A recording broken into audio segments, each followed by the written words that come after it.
देखिए एक टाइम था कि जब आपके एग्ज़ाम नहीं निकल रहे थे, जैसे मैं देख रहा हूँ सामने सब साथ में रहे हम लोग, ठीक है, लगातार आपके एग्ज़ाम नहीं निकल रहे थे, फिर लेकिन जब एक बार एग्ज़ाम आपका क्लियर हुआ है तो फिर एक नहीं फिर कईयों सारे आप मुझे बार बार कॉल करते थे, अल्तमस भाई आज एक न्यूज़ है, गुड न्यूज़ है। मैं समझ जाता था कि मतलब भाई का एग्ज़ाम कोई क्लियर हुआ है, यही बताने वाला है। तो लगातार एग्ज़ाम क्रैक करने का मतलब एक क्या बढ़िया सा मतलब फंडामेंटल है। एक एग्जामिनर जो पेपर सेट करता है उसका माइंडसेट क्या होता है बता रहा हूँ, ये मूल मंत्र है। सबसे पहले आप सिलेबस कंप्लीट कीजिए, आपको बहुत कवर करना है। सबसे पहला काम जो आपका होगा वो यही होगा कि सिलेबस कवर किया जाए। कॉन्फिडेंस बहुत ही घातक चीज़ होती है। मैं ऐसे कई लड़कों को जानता हूँ मेरे साथ कोचिंग पढ़ने वाले जो मेरे से बहुत पहले से पढ़ रहे थे, लेकिन उनका यही ओवर कॉन्फिडेंस बता रहा हूँ जो अक्सर लड़के ये गलत करते हैं कि Hello everybody, this is me Altamas Mansoori and you are watching Educator Altamas 2.0। सो दोस्तों आज की जो वीडियो है बहुत ज़्यादा इंटरेस्टिंग है। यहाँ पे मैं बात करने वाला हूँ आज, यहाँ पे दोस्तों मैं आपको मिलवाने वाला हूँ दो ऐसे शख्स हैं जो कि रिसेंटली अभी पास आउट हुए हैं, ठीक है, सब इंस्पेक्टर की पोस्ट पे, ठीक है, और they have not only clear the SI post, इसके पहले भी इन लोगों ने बहुत सारे एग्ज़ाम क्लियर किए हुए हैं, ठीक है, लाइन से क्रमबद्ध तरीके से उन्होंने बहुत सारे एग्ज़ाम निकाले हैं। तो आज इनसे जानते हैं कि एक स्ट्रैटेजी क्या होती है, ठीक है, और एग्ज़ाम कैसे कवर करते हैं और क्या क्या मतलब फंडामेंटल्स होते हैं, किन एस्पेक्ट पे काम करना चाहिए, जो गलती अक्सर एस्पिरेंट्स कर देते हैं उनको कैसे गेट रेट ऑफ करना चाहिए, कैसे उनको अवॉइड करना चाहिए। तो पहले मैं आपको इंट्रोड्यूस कराता हूँ। मेरा नाम योगेश रावत है। मैं इस समय sub inspector Uttar Pradesh police force में जो है नियुक्त हूँ। मैं इस समय तत्कालीन जो है पासिंग आउट परेड करके आया हूँ यूपीएसआई से। अभी वर्तमान नवनियुक्ति के लिए नए जनपद में प्रस्थान करूँगा, ठीक है। और ये हमारे संदीप भाई हैं। नमस्कार साथियों, मेरा नाम संदीप विमल है और जैसा कि अभी योगेश भाई ने बताया है तो अभी मैं भी साथ ही में दरोगा के पद पे उत्तर प्रदेश पुलिस में चयनित हुआ हूँ और मेरी पोस्टिंग भी भाई के साथ ही में है जनपद महोबा में। और अभी मेरी मुलाकात अल्तमस भाई से हुई है, मिलके बहुत अच्छा लगा। सो बेसिकली क्या है कि हम लोगों ने साथ में पढ़ाई की है, ठीक है, और सभी लोग बहुत ही अच्छे रास्ते पे निकल रहे हैं, ठीक है। तो यहाँ पे कुछ क्वेश्चंस हैं, मैं इन लोग से जानने की कोशिश करूँगा। मैं आपको मतलब डायरेक्ट सुनवा दूँगा तो आपको ज़्यादा कंफर्टेबल फील होगा, ठीक है, आपको रियलाइज़ होगा कि हाँ कि क्या हम लोग के माइंडसेट रहता है, ठीक है। तो बेसिकली पहले मैं संदीप से पूछना चाहूँगा। संदीप ये बताइए, जैसे कि कोई भी एस्पिरेंट है वो अभी एकदम न्यू है, उसको कोई भी गवर्नमेंट एग्जाम कह ले, ठीक है, वैसे तो बेसिकली यहाँ पे आर का चल रहा है, यूपीपीसीएस का भी चलता है, तो कोई भी गवर्नमेंट एग्जाम है, ठीक है, तो उसको लेने का जो फंडामेंटल है, ठीक है, मान लीजिए किसी को कुछ नहीं पता है अभी, ठीक है, उसको जीरो से स्टार्ट करना है, तो आप क्या रिकमेंड करना चाहेंगे? देखो मैं कहना ये चाहूँगा कि अगर कोई जीरो से स्टार्ट कर रहा है तो पहले तो वो अपना सिलेबस कंप्लीट करे समय से, और सिलेबस कंप्लीट करने के बाद फिर पूरा फिर जो है अपना प्रैक्टिस सेट लगाए और अधिक से अधिक आप उसका अभ्यास करें, पुनः अभ्यास करें, और तभी सफलता मिलती है कि जितना आप अभ्यास करेंगे उतना ही आप जो है निखरेंगे। ठीक है, तो मैं यहाँ योगेश भाई से बात करना चाहूँगा। योगेश भाई, जैसे कि कोई भी एमसीक्यूज़ आता है, ठीक है, तो आपको नॉलेज बहुत सारा है, लेकिन यहाँ पे उसको एमसीक्यूज़ को अटेंड करने का जो तरीका है, ठीक है, और किस एक्यूरेसी के साथ बैठते हैं, किस माइंडसेट के साथ बैठते हैं, उसके बारे में आप क्या कहना चाहेंगे? देखो, मैं वनडे एग्ज़ाम के लिए एक चीज़ ये कहना चाहूँगा कि आपकी एक्यूरेसी बहुत ज़्यादा ज़रूरी है, बहुत मैटर करती है। अब अगर आप गलत ज़्यादा क्वेश्चन कर रहे हैं तो आप जो सही कर रहे हैं उसका भी माइनस पॉइंट जाएगा, ठीक है। तो इसके लिए आपकी एक्यूरेसी बहुत 100% मतलब कोशिश कीजिए कि जितनी ज़्यादा हो सके उतनी होनी चाहिए, ठीक है। अभी आप जैसे नया सवाल कोई कर रहे हैं, आपको नॉलेज है, तो आप ये भी कर सकते हैं कि नॉलेज है, आप डायरेक्ट टिक करेंगे, लेकिन अगर नहीं नॉलेज हो पा रहा, आप जो है उसको नेग्लेक्ट कीजिए। जैसे 50-50 का चांस भी बनाते हैं, उसमें आप कुछ क्वेश्चन के ऑप्शन आपको जैसे 4 ऑप्शन दिए गए हैं, उस ऑप्शन में 2 ऑप्शन आपको पता है कि ये नहीं हो सकते, तो आप 2 ऑप्शन के पीछे जा करके आप अपनी सूझबूझ से वहाँ पर टिक कर सकते हैं। तो उससे क्या आपका एक प्लस पॉइंट बनेगा, समझ रहे हैं। अगर आप एमसीक्यूज़ कर रहे हैं, समझ रहे हैं, एमसीक्यूज़ का सबसे यही मैं कहूँगा एक तरीके से रामबाण इलाज है कि आप माइनस मार्किंग कम से कम कीजिए, यहीं से इसकी शुरुआत होती है। संदीप भाई, मैं यहाँ पे आपसे एक क्वेश्चन करना चाहूँगा कि बहुत सारे एस्पिरेंट्स होते हैं जो एक सिली मिस्टेक करते हैं, जो कि बहुत ही ज़्यादा गलत चीज़ होती है कि आपको आता हुआ क्वेश्चन गलत हो जाता है, तो इसके बारे में आप क्या कहना चाहेंगे? इसके पहले मैंने कहा था कि अभ्यास करिए। आप लोग गलती यही करते हैं कि वो सिलेबस पूरा कंप्लीट करते हैं, सब क्वेश्चन करते रहते हैं, पढ़ाई भी घंटों किया करते हैं, लेकिन वो प्रैक्टिस नहीं करते हैं। क्योंकि आप इतनी प्रैक्टिस कर लीजिए कि पेपर कैसा भी आए, टफ आए, मॉडरेट आए, इजी आए, कैसा भी एग्ज़ाम आए, आप उसको मतलब अटेम्प्ट कर सकें। इतना अभ्यास आप पहले ही कर लीजिए आप, तभी आप जो है एक अच्छे स्कोर पे पहुंच पाएंगे और तभी कट ऑफ आपका क्लियर हो पाएगा।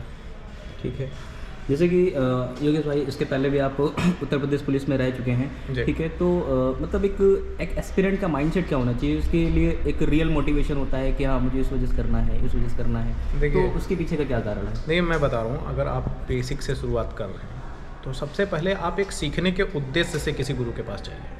कभी ये मत लेके जाइए कि मुझे ये आता है, सामने वालों को नहीं आता है, ठीक है।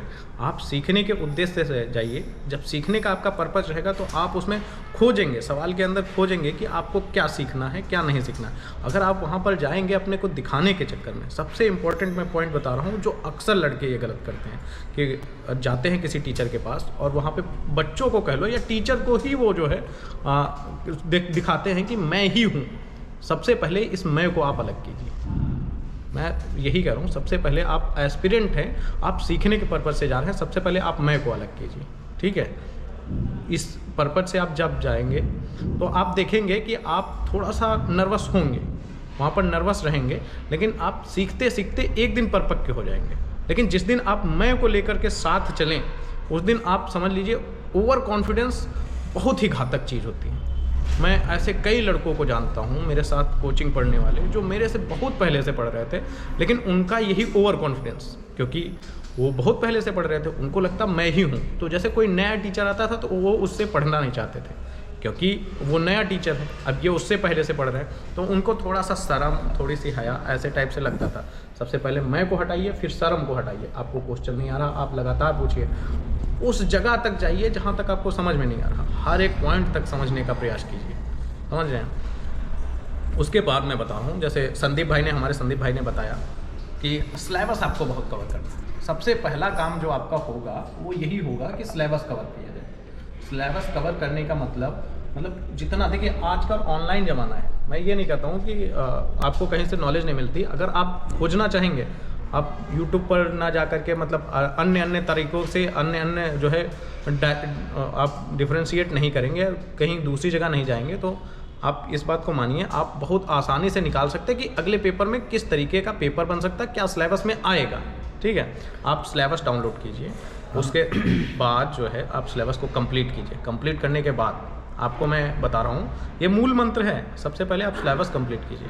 सिलेबस कंप्लीट करने के बाद MCQs पे जाइए। पर्टिकुलर जितने भी आपके क्वेश्चन होते हैं, जो भी क्वेश्चन होते हैं, आप सेट्स खरीदिए, सेट्स को लगाइए। और मैं एक चीज़ और कहूँगा, सिलेबस आप एक पर्टिकुलर किताबों से लीजिए। ये नहीं कि आप किताबें ढेर लगा दें, पढ़ बिल्कुल न रहें। आप उन्हीं किताबों को रिवीजन कीजिए, लगातार रिवीजन करते रहिए, ज़्यादा किताबों के पीछे मत भागिए, ठीक है। और इसके बाद आप जितना ज़्यादा उसकी प्रैक्टिस कर ले जाएंगे, सेट्स की प्रैक्टिस करेंगे, उतना ज़्यादा आपके लिए फ़ायदेमंद रहेगा। समझ रहे हैं योगेश भाई? यहाँ पे एक क्वेश्चन ये भी है कि बहुत सारे लोग जिस एग्ज़ाम की तैयारी कर रहे होते हैं, एक्चुअली उनको उनके सिलेबस के बारे में नहीं पता होता है कि किस टाइप का पैटर्न है एग्ज़ाम का, और बहुत सारे ब्लंडर्स उनके दिमाग में होते हैं, ठीक है। उनकी आधी तैयारी शायद यहीं से ख़राब हो जाती है कि उनको पता ही नहीं होता है कि हमें किस टाइप के क्वेश्चन आएंगे और पेपर का क्राइटेरिया क्या है, कहाँ कहाँ से क्वेश्चन पूछ रहा है। तो इसके बारे में आप क्या कहना चाहेंगे? देखिए, आप बिल्कुल सही कह रहे हैं, काफ़ी लोगों को जानकारी ना होने के कारण ये दिक्कतें आती हैं। लेकिन आप अगर वेबसाइट पे जाएंगे, जैसे आपने यूपी पुलिस का, मैं बता रहा हूँ एक डेमो के तौर पे, यूपी पुलिस का आपको सिलेबस नहीं मिला, आप उसकी वेबसाइट पे जाइए, आपको उसकी वेबसाइट पे आपको उसका सिलेबस मिल जाएगा। आप उस सिलेबस को लीजिए। मैंने जो किया था वो वहाँ से एक सिलेबस निकाला मैंने, और अपनी टेबल के आगे सबसे पहले फ्रंट पेज पे मैंने वही चिपकाया था। उस पर एक एक टॉपिक को मैंने चुना, कोई भी टॉपिक मैंने छोड़ा नहीं। इससे क्या होता है, आप सारे जितने भी क्वेश्चन रहेंगे लगभग कवर करेंगे। अभी यहाँ पे दिक्कत आती है कि हम कैसे जानेंगे कि क्वेश्चन का लेवल क्या होगा। आप क्वेश्चन के लेवल के लिए प्रीवियस ईयर पेपर को ध्यान से देखिए। प्रीवियस ईयर पेपर को बहुत ध्यान से देखना पड़ता है, ठीक है। उसको देखने के बाद आपको क्वेश्चन का लेवल पता चल जाएगा। अगर देखिए, क्वेश्चन का लेवल मैं बता रहा हूँ, एक एग्जामिनर जो पेपर सेट करता है उसका माइंडसेट क्या होता है, वो किसी को एक तरीके से हर्ट भी नहीं करना चाहता, और उसको ना चुनना भी बहुत अच्छा होता है कि मैं बहुत अच्छे बंदों को चुनूं। इसके लिए वो हमेशा ये प्रयास करता है 50 से 60% पेपर, 50 से 60% पेपर आपका बहुत ही आसान बनाता है। बहुत ही, कोई भी एग्ज़ाम ले लीजिए, मैं बहुत ज़्यादा नहीं कह रहा हूँ, कोई भी आप एग्ज़ाम उठाएंगे तो उसमें देखेंगे 50 से 60% एग्ज़ाम बहुत आसान होता है। उसके बाद वो 10% क्वेश्चन वो ऐसे डालता है जो हम पढ़ने वाले लड़के करते हैं, ठीक है। और उसके बाद जो 10 क्वेश्चन डालता है वो ऐसे लड़के आते हैं उससे जो बहुत ज़्यादा पढ़ने वाले और जिनकी ज़रूरत होती है। फिर उसके बाद 90%, ये आपका 80% का क्राइटेरिया हो गया। अगले 10% टॉप मोस्ट पे आ जाता है। 10% का क्वेश्चन ये होता है कि लगभग बहुत कम लोग उसको छू पाते हैं। तो उतना पढ़ने की ज़रूरत होती है कि आप नॉर्मल पर्सन हैं, आप ज़्यादा डिमोटिवेट मत होइए, ठीक है, क्योंकि आप 60% पेपर तो यूँ हल कर लेंगे, 60% पेपर आप यूँ हल कर लेंगे। उसके बाद आपको 10% प्लस 10% उसमें गेम खेलना है। कट ऑफ लगभग आप देखते होंगे किसी भी एग्ज़ाम की 70 से 80%, 80-85%, इससे ज़्यादा कभी नहीं बनती। तो आप फोकस करिए, 60% पहले आप सिलेबस कंप्लीट करेंगे, आपका 60% आ जाएगा, ये मैं गारंटी दे रहा हूँ। आपका सिलेबस कंप्लीट होना चाहिए। फिर उसके बाद जो आप सिलेबस पे जितना प्रैक्टिस करेंगे, ये प्रैक्टिस से 10% आएगा। जो बचा हुआ 10% है आप प्रैक्टिस से पाएंगे, तो उस पर फोकस कीजिए। संदीप भाई, अब आपसे हम एक क्वेश्चन ये पूछना चाहेंगे, जब आप एग्ज़ाम हॉल में एंट्री करते हैं, ठीक है, ये भी बहुत बड़ा फैक्टर है कि एग्ज़ाम हॉल में आपका माइंडसेट क्या रहता है, क्योंकि वो एक रणभूमि में है, ठीक है, रणभूमि है, और यहीं से हमें डिसाइड होना है कि हमारा पेपर कैसा जाएगा, हमारा एटीट्यूड क्या है। तो आप उसके बारे में क्या कहना चाहेंगे कि आप किस माइंडसेट के साथ एग्ज़ाम हॉल में एंटर करते थे? देखिए, किसी भी एग्ज़ाम के होने से पहले उसकी हम रणनीति बना लेते हैं कि हमें एग्ज़ाम कैसे करना है और हमें किसको कैसे सॉल्व करना है। अगर टफ आता है तो कैसे करना है, मॉडरेट आता है तो कैसे करना है, इजी आता है तो कितना स्कोर करना है। हम एक अपना माइंडसेट, अपना एक स्कोर अपने माइंड में सेट करके ही जाते हैं। और फिर एग्ज़ाम में जब क्वेश्चन पेपर हमारे सामने जब आता है, और उस समय भी हमें रणनीति बदलते रहना चाहिए, क्योंकि पेपर को देख करके ऐसा नहीं कि हम जो है रणनीति बना के गए थे 75 या 80% करेंगे, लेकिन पेपर टफ आ गया। पेपर टफ आया तो आपके लिए केवल टफ नहीं आया है, वो सभी के लिए टफ आया हुआ है, ठीक है। तो आप उस क्वेश्चन पेपर के लेवल को देख करके तुरंत रणनीति बदल लीजिए कि हमें इतना अब नहीं करना है, हमें अब जो है अब कम करना है, इतना जितना मतलब हम कर सकते हैं, ठीक है। हमें फिर नेगेटिव नहीं करना है, क्योंकि लोग यही गलती कर देते हैं। पेपर टफ आ गया, उसके बाद क्या हुआ कि अब हम स्कोर बनाए हैं 80% का, तो अब आपका 80% करना है, तो लोग क्या करते हैं उसमें फिर निगेटिव करते हैं, और निगेटिव मार्क्स फिर आपके स्कोर पर प्रभाव डाल देते हैं, और फिर सेशन नहीं हो पाता है। क्योंकि जो पेपर टफ आया वो सभी के लिए टफ आया हुआ है, तो जब सबके लिए टफ आया हुआ है तो हम इसमें उतना ही करें जितना हमारा कट ऑफ क्लियर हो जाए। हमें यहाँ पर टॉपर नहीं बनना है, हमें कट ऑफ क्लियर करनी है, और उसी से हमें सफलता मिलनी है हमें। तो वो उस चीज़ को ध्यान में रखते हुए हमें माइंडसेट बनाना चाहिए, वरना माइनस मार्किंग हो जाएगी और उसमें आपका स्कोर सच में वो कम ही हो जाएगा। ठीक है। तो संदीप भाई, जैसे कि आपने लगातार, जब देखिए एक टाइम था कि जब आपके एग्ज़ाम नहीं निकल रहे थे, जैसे मैं देख रहा हूँ सामने, सब साथ में रहे हम लोग, ठीक है, लगातार आपके एग्ज़ाम नहीं निकल रहे थे, फिर लेकिन जब एक बार एग्ज़ाम आपका क्लियर हुआ है तो फिर एक नहीं, फिर कई सारे आप मुझे बार बार कॉल करते थे, अल्तमस भाई आज एक न्यूज़ है, गुड न्यूज़ है। मैं समझ जाता था कि मतलब भाई का एग्ज़ाम कोई क्लियर हुआ है, यही बताने वाला है। तो लगातार एग्ज़ाम क्रैक करने का मतलब एक क्या बढ़िया सा मतलब फंडामेंटल है।